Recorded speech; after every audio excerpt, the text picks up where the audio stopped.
सभी साथियों को मेरा नमस्कार। हम उम्मीद करते हैं कि जहां भी आप हों सुरक्षित भी होंगे, परिवार भी सुरक्षित होगा, आप भी सुरक्षित होंगे, मेरी कामना भी है। क्योंकि बिहार इन दिनों संक्रमण का जो हाल है वह किसी से छुपा हुआ नहीं है।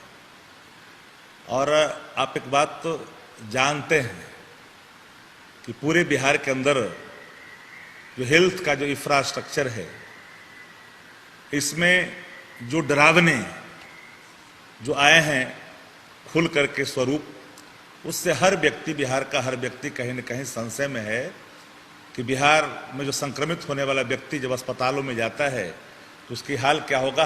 हर परिवार चिंतित रहता है लौट करके आएगा कि नहीं आएगा। और संक्रमण धीरे धीरे गांवों में अपना पैर पसारना शुरू कर दिया है।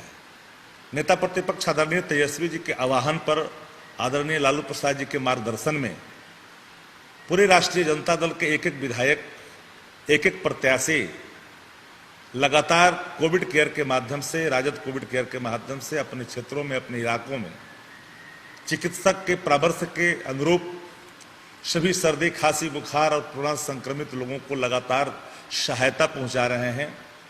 और सब लोग निचले स्तर पर गांव और गवाए में जा जाकर, सुदूर इलाकों में जाकर के हमारे लोग पूरे कोरोना के मानक का पालन करते हुए पूरा मास्क, हर तरह की सुविधा से लैस होकर करके लोगों के बीच जा रहे हैं। पर मुझे हैरानी होती है कि सत्ता पक्ष के लोग लगभग 125 एमएलए एनडीए के हैं, तो भाजपा जदयू के एक भी विधायक आपको कहीं इस कोरोना के संक्रमण के दौर में आपको इलाकों में दिखाई नहीं पड़ेंगे। एक भी नहीं दिखाई पड़ेंगे। 39 सांसद हैं, कहीं आपको दिखाई नहीं पड़ेंगे। एक ढूंढने पर भी लोग नहीं मिलेंगे। और ये लोग, ये जो बनाए हैं सरकार के लोग प्रभारी मंत्री कोरोना में, एक भी जदयू भाजपा के प्रभारी मंत्री आपको जिले में नहीं गए। क्या हाल है देख नहीं पा रहे हैं। ये स्वयं क्वारंटीन है, पूरी सरकार क्वारंटीन है एक अन्य मार्ग में, और एक भी प्रभारी मंत्री का दर्शन किसी बिहार की जनता ने कम से कम नहीं देखा हो। हालात अब बताइए कि जांच का जो हाल है, जो टीका का हाल है, किसी से छुपा हुआ नहीं है। अब जांच का क्या हाल है भैया? इतने डरावने जो आपके पास जो आंकड़े हैं, तो आप देखिए कि इतने डरावने आंकड़े कब, जब ये सरकार आंकड़ों के साथ बाजीगरी कर रही है, खिलवाड़ कर रही है, तब ये हालात है। WHO कहता है कि 70% RT-PCR जांच होनी चाहिए। ये WHO का गाइडलाइन है। बिहार सरकार क्या कर रही है? 70% एंटीजन टेस्ट हो रहा है बिहार के अंदर में। RT-PCR अगर हो भी रहा है कहीं कहीं जांच, थोड़ा बहुत नाम मात्र का, तो उसके जो रिपोर्ट आ रहे हैं 1 सप्ताह में आ रहे हैं, 8 दिन में आ रहे हैं, 9 दिन में आ रहे हैं। तब तक पता चलता है कि या तो जो संक्रमित व्यक्ति है कहीं ना कहीं एडमिट होकर करके जीवन मौत से जुड़ रहा है। गांव में जिस तरह से बढ़ा है, गांव में तो जांच ही नहीं हो रही है। पॉजिटिव जो केस है, मैं आपको बताता हूं, चूंकि इनके यहां बहुत ज्ञानी लोग हैं, छद्म ज्ञानी लोग, और उनको मैं ज्ञानवर्धन करवा देता हूं। और नहीं है तो सुन ले बढ़िया से कि टोटल जो 1 अप्रैल से 20 मई तक का जो पॉजिटिव केस का जो आंकड़ा है वो 4,11,000 से अधिक है, यानी 4,11,030 है। और एवरेज जो टेस्टिंग जो है पर डे वो लगभग 96,968। अब बताइए कि टोटल डेथ की संख्या क्या है? तो टोटल डेथ की संख्या है 2663। तो जिस राज्य के अंदर में लगभग 70% एंटीजन टेस्ट हो रहा हो, RT-PCR टेस्ट होनी चाहिए थी, तो हो क्या रहा है? एंटीजन टेस्ट हो रहा है। तो इस हाल में राष्ट्रीय जनता दल, जो गरीबों का बल है, राष्ट्रीय जनता दल, वो पूरी तौर पर अपने नेता के मार्गदर्शन में, आदरणीय लालू प्रसाद जी के मार्गदर्शन में, नेता प्रतिपक्ष तेजस्वी जी के कुशल नेतृत्व में पूरे बिहार में मानवता की सेवा में हर व्यक्ति आगे बढ़कर के हिस्सा ले रहा है। लेकिन इनके लोग 5 केंद्रीय मंत्री हैं, इनका माफ करिएगा, 5 केंद्रीय मंत्री एक दिखाई नहीं पड़ेंगे आप। 9 इनके राज्यसभा हैं, 39 इनके सांसद हैं, कहीं दिखाई पड़ रहा है? हम आपके ऊपर छोड़ते हैं जानने के लिए, कहीं बता, एक तस्वीर, एक बाइट दिखा दीजिए कहीं कि कहीं दिखाई पड़ रहे हो। कहीं नहीं दिख रहे हैं इनके लोग। न 9 गो राज्यसभा के सांसद हैं जो, न 39 सांसद हैं जो, 125 MLA इनके हैं एनडीए के। भाजपा जदयू के एक भी विधायक कहीं दिखाई नहीं पड़ेगा। अब भाजपा जदयू कोटे का एक भी मंत्री कहीं दिखाई नहीं पड़ेगा। तो लब्बो लबाब ये शहरी और ग्रामीण इलाकों में तो बात छोड़े, शहरी क्षेत्र में संक्रमण का है। और जो अभी तक ग्रामीण और शहरी क्षेत्रों का संक्रमण का जो अनुपात है वो 76.24 का है। लेकिन इनके जो भोपू सब हैं, असल छद्म ज्ञानी से लेवरेज नेताओं के जो उनके चट्टे बट्टे हैं, पता नहीं कहां से ज्ञान लेकर के आते हैं और ज्ञानों का किस तरह से बखान करते, मुझे कभी कभी हंसी आती है। हमें लगता है कि कुछ इनको कोचिंग करने की जरूरत है। ज्यादा आप सूर्य को जो दिखाते हैं ना, तो आपसे मेरा एक आग्रह है, आपको बहुत अगर ज्ञान का घमंड है कि बहुत ज्यादा जानकार हैं, तो अपने ही इलाका के जो हमारे पार्टी के स्पोक्स पर्सन है उनसे रूबरू कर लीजिए, तो आपके ज्ञान का पूरा जो है कलई खुल जाएगा। अरे भैया, नेता प्रतिपक्ष तेजस्वी प्रसाद यादव जी ने जो बिहार के हालात को देख कर करके जो हमारे संक्रमित लोग दवा के बिना, चिकित्सा के बिना अस्पताल के दरवाजे पर जाते जाते दम तोड़ रहे हैं, उनकी सहायता के लिए एक पोलो रोड स्थित जब क्वारंटीन सेंटर बना, जो सब सुविधा से लैस है, बेड हो, ऑक्सीजन हो, दवा हो, स्टाफ हो मेडिकल, वो सारे लोग वहां पर लगाए गए और संसूचित किया सरकार को। देखिए पारदर्शिता, नेता प्रतिपक्ष तेजस्वी प्रसाद जी की जो मानव के प्रति जो सेवा करने का जो जज्बा है, उसको उन्होंने एक रोल मॉडल के रूप में स्थापित करते हुए सरकार को पत्र लिख करके कहा कि आप इसको या तो संचालित करिए या हमको संचालित करने का आप जो है एनओसी दीजिए, आप इजाजत दीजिए, हम चलाते हैं। लेकिन सरकार ने क्या किया? सरकार की जो दलीलें है ना, कहीं न कहीं सबको, हमको तो कभी कभी लगता है कि तब तो लोग कहते हैं कि कैसे कैसे लोग मंत्री बन जाते। रिहायशी इलाका इनकम टैक्स है कि नहीं, हमको जरा बताएं। राज्य के स्वास्थ्य मंत्री बता दें हमको, रिहायशी इलाका है कि नहीं, ये शास्त्री नगर रिहायशी इलाका है कि नहीं, पटलिपुत्रा का रिहायशी इलाका है कि नहीं।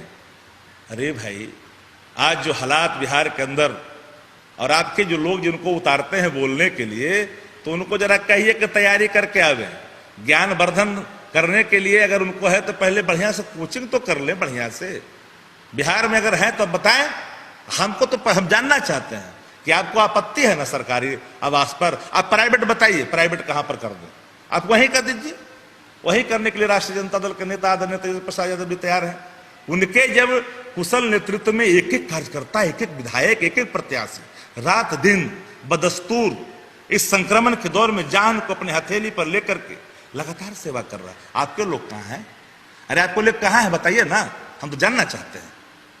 ज्ञान बांटते हैं, ज्ञान, किताब 4 को लेकर के आते हैं, पन्ना 4 को सरकारी जो पत्र है उसको बांटते, सरकारी पत्राचार करते हैं। आपको आपके ज्ञान के बारे में पता नहीं है, कितना ज्ञानी है, बढ़िया से पता है। इसलिए हम तो कहते हैं कि आपको बड़ा घमंड कभी कभी होता है। नीतीश जी का दिन निकले हैं, बिहार के मुख्यमंत्री जी गए हैं मुजफ्फरपुर का अस्पताल देखने, एक अन्य मार्ग में क्वारंटीन है, आपके नेता गए हैं क्या? गया में गए, नालंदा जहां उनका घर है, चारों तरफ हालात, जहां मरीज, जहां डेथ बॉडी ठेला पर ढोया जा रहा है, जहां अस्पताल में ताले बिहार के लगे हुए हैं।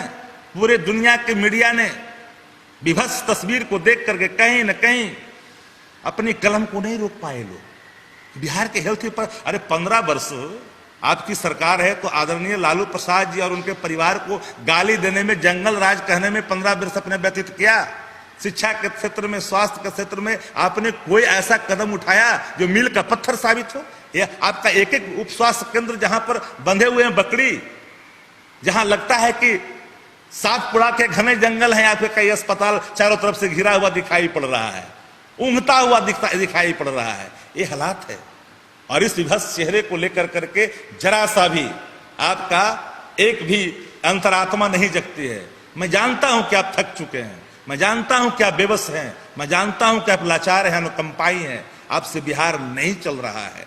इसलिए लगातार हम कहते, संक्रमण के दौर में 17 मई से लेकर के 17 मई तक आदरणीय नेता प्रतिपक्ष तेजस्वी प्रसाद यादव जी ने रचनात्मक सहयोग विपक्ष होने के नाते आपको लगातार दिया। प्रतिपक्ष ने कभी आपको बाधा नहीं पहुंचाई, आपने प्रतिपक्ष को लगातार बाधा पहुंचाया। जब भी हम मानवता की सेवा में नेता प्रतिपक्ष आदरणीय तेजस्वी प्रसाद यादव जी निकल करके सेवा में जाते थे, आपने पिछली बार आपने क्या किया, कोरोना के कई केस किया आपने। आप भूल जाते हैं, आप भूल जाते हैं। मानवता को शर्मसार करने वाली सरकार है, एंटी ह्यूमन गवर्नमेंट है बिहार की। इसे मैं लगातार कहता हूं कि पूरे बिहार के लोग आज जो भी हमारा गरीब का बल राष्ट्रीय जनता दल जो लगातार सेवा में सदैव तत्पर है, हर गांव कस्बे में जाकर करके लगातार काम कर रही है, उनके प्रति हमारे कभी लोग सरकार को कभी बाधा पहुंचाया क्या? सरकार को रचनात्मक सहयोग लगातार नेता प्रतिपक्ष देते रहे, 30 बिंदुओं पर सुझाव दिया, ये सुझाव लेना चाहते हैं। ये तो अहंकारी सरकार है, ये अहंकार में डूबी हुई सरकार है। ये सरकार को मतलब मरने के लिए बिहारियों को छोड़ दिया है। अपने हाल पे लोग ये समझ चुके हैं कि सरकार मानवता की रक्षा के लिए नहीं है, मानव की रक्षा के लिए नहीं है, स्वयं रक्षार्थ है। तो आगे निकल करके लोग, गरीब गुरबे, सभी मध्य वर्ग के लोग किस तरह से जिंदगी जी रहे हैं। फटेहाल अस्पतालों में जा करके जो दोहन हो रहा है, ये किसी से छुपा हुआ है कि आपका सरकारी महकमा पूरी तरह से तार तार हो रहा है। अब उतार करके रखे हैं छद्म ज्ञानी लोग, भूकने वाले लोगों को। अरे भूकते हैं आप लोग जिस रोटी पर, तो मैं एक बात कह देना चाहता हूं कि रोटी के टुकड़ों पर इतना मत भूकिए कि रात को दिन और दिन को रात कहने पर मजबूर हो जाइए। आपके उत्तर देने के लिए हमारे आप ही के क्षेत्र के कार्यकर्ता और प्रवक्ता सब हैं। अगर है आप चुनौती देते हैं कि आप उनसे पहले रूबरू हो लीजिए। छद्म ज्ञान का प्रकाशन मत करा करिए। बिहार की जनता बेवकूफ नहीं रह गई है, अब जानती है आपके चाल चरित्र चेहरे को। इसलिए इस वैश्विक संक्रमण में तमाम लोगों से अब इंजेक्शन वैक्सीन का जो हाल है सब किसी से छुपा हुआ नहीं है। अब कोविशील्ड का क्या हाल है बिहार में, खेप की क्या हाल है, कहे थे कि पूरा मुफ्त देंगे बिहार में। 2020 के चुनाव में देश के प्रधानमंत्री जी मुफ्त वैक्सीन लगेगा, सब पैसा राज्य सरकार को वहन करना पड़ा। तो राज्य सरकार का पैसा इनके जागीर का है क्या? ये बिहार की गरीब जनता की गाढ़ी कमाई का वो खजाना है, जिस खजाने से पैसे दिए जा रहे हैं। वो सब जुमले करार हो रहे हैं, तो एक एक चीज को बिहार की जनता देख रही है। तो ऐसे संक्रमण के दौर में तमाम हम एक जरूर कहेंगे तमाम लोगों से कि जो लोग सहयोग में लगे हैं, निस्वार्थ सेवा कर रहे हैं मानवता के, सब लोग निडर होकर के करें, निर्भीक होकर करें, क्योंकि ये मानवता की सेवा सबसे बड़ी सेवा है। और यही पहचान है राष्ट्रीय जनता दल की।